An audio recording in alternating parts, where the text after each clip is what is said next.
신박한 MZ세대 둘에 오신 것을 환영합니다. 서수님, 안우산입니다.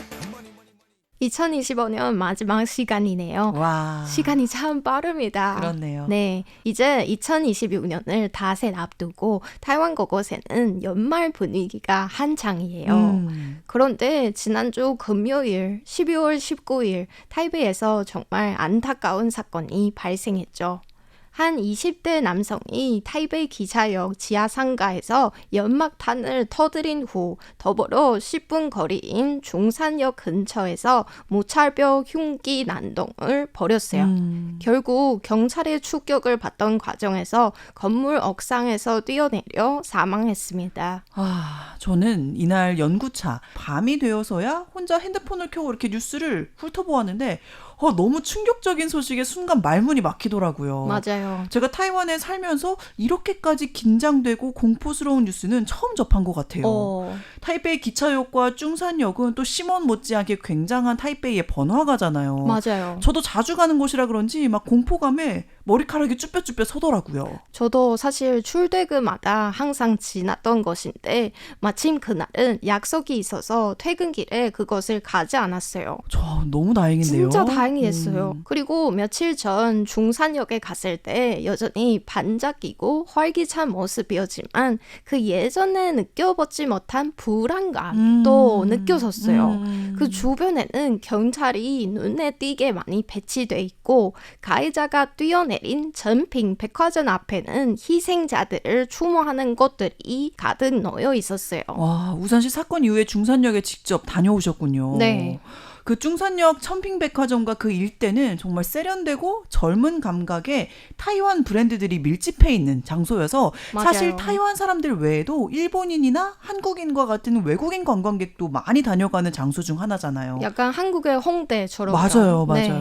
그래서 피해가 적지 않고 또 자칫하다가는 과거 한국에서의 그 이태원 사건처럼 괜히 외국인 희생자도 나오는 거 아닐까라는 걱정도 막 들더라고요. 네, 다행히 이번은 외국인 피해자는 없어요. 천만다행이죠. 네, 그리고 사건이 벌어진 시간이 사람이 가장 많은 금요일 퇴근 시간이다 보니까 SNS에는 다양한 먹잇담 그리고 영상들이 빠르게 퍼졌어요. 그 과정에서 왜 연기를 봐도 칼을 봐도 도망가지 않았느냐 이런 댓글들을 꽤 많았어요.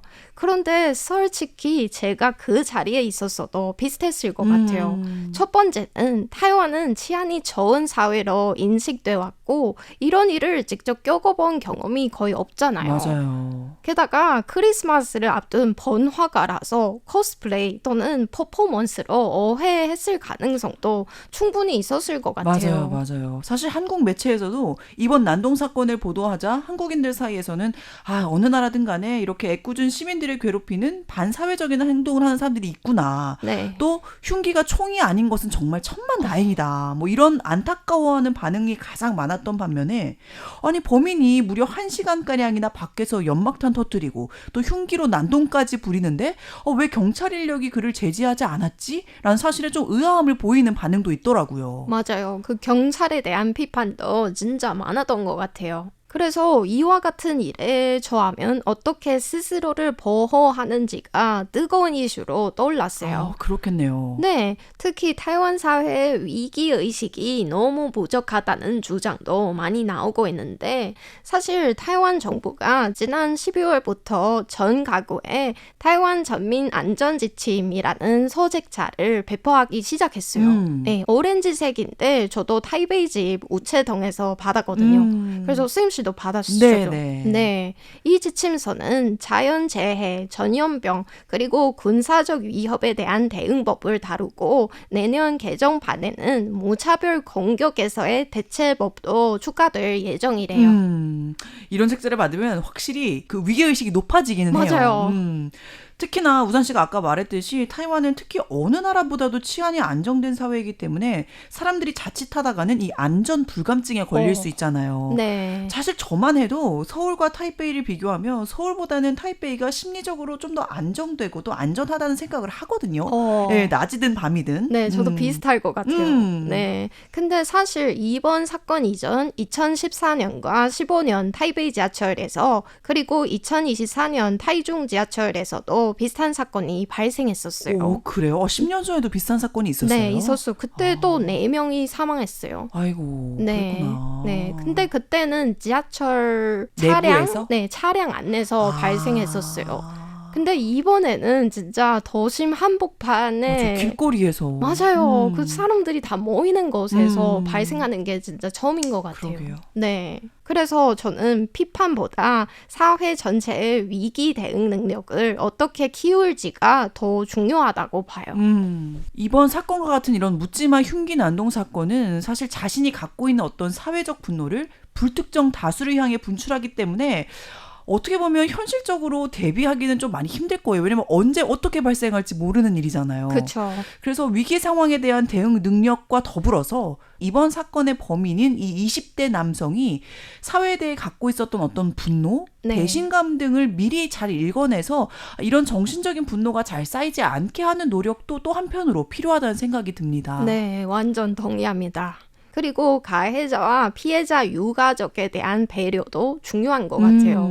그 며칠 전에는 가해자 부모님이 무릎을 꿇고 사과하는 모습이 언론에 많이 보도됐잖아요.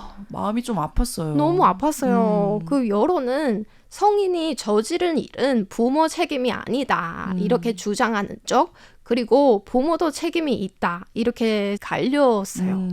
그런데 이번 사건 중 첫 피해자의 어머니는 가해자 부모를 탓하지 말라 달라고 말했어요. 정말 대단한 것 같아요. 맞아요. 그 쉽지 않아요. 이런 얘기를 입 밖으로 꺼낸다는 게 참 쉽지 않은데. 네. 저도 사실 다 큰 성인이 저지른 일이기 때문에 그 비난의 화살이 부모에게로까지 가는 건 좀 아닌 것 같다는 생각을 해요. 네. 그리고 뭔가 화, 슬픔 이런 게 우리 마음속에 가득하지만 이럴 때일수록 날선 비판 대신에 오히려 용서와 또 자비의 마음이 필요한지도 모르겠습니다. 네. 그리고 최근 다시 화제가 되고 있는 드라마 대사 하나가 있는데, 이 세상에 살인자를 키우기 위해 20년을 바친 부모는 없다 라는 대사예요. 와, 심금을 울리는데요. 네, 그 타이완에서 처음으로 무차별 범죄를 다룬 드라마 우리와 악의 거리.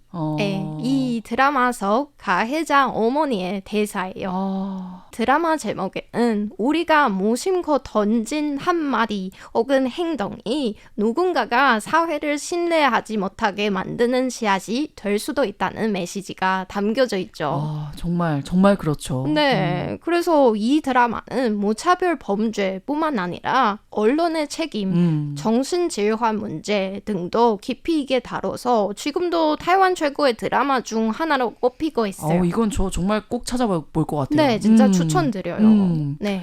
아니, 그리고 이번 사건이 크리스마스와 연말을 앞두고 벌어진 만큼 뭔가 타이베이 시내의 연말 연시 분위기가 조금은 무겁게 가라앉은 것 같기도 합니다. 네.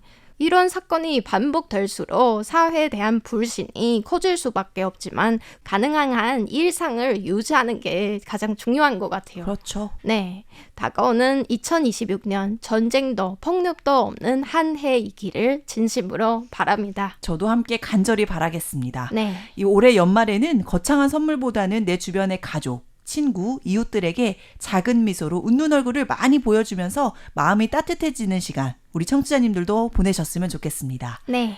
지금까지 M세대 대표 서승임, Z세대 대표 안은산이었습니다. 나자 바이바이.